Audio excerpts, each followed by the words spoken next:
halyey kooxda Liverpool oo ku dhaleeceeyay Chelsea sababta la xiriirta Havertz. Halyeyga kooxda Liverpool Graeme Souness ayaa dhaleecayn kuleel u jeediyay maamulka Chelsea kadib markii ay barbardhac la galeen naadiga Nottingham Forest oo martii uga ahayd garoonka City kadib markii ay ku kala baxeen barbardhac hal iyo hal ahayd ciyaar qayb ka ahayd kulamada toddobaadkan ee horyaalka Premier League.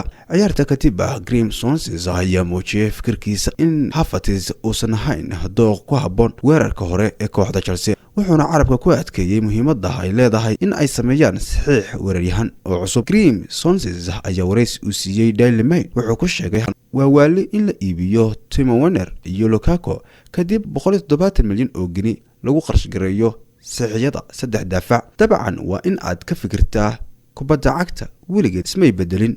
muhiimadayda waa in aan haysto laba weeraryahan oo bahalo ah.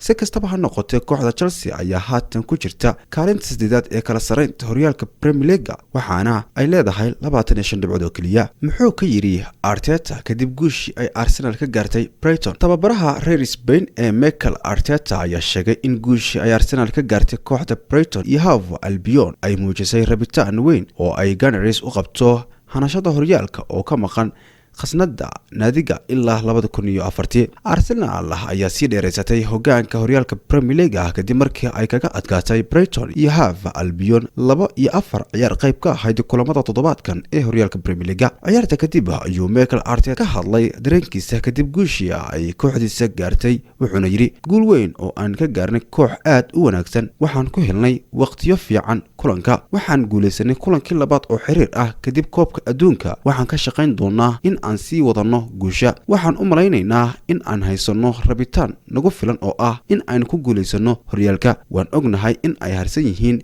natiijooyin kale, laakiin waxaan ognahay in guusheena ay ku xirnaan doonto waxa aynu sameeyno oo kaliya kulamadeena. tani waa waxa aan doonayno in aan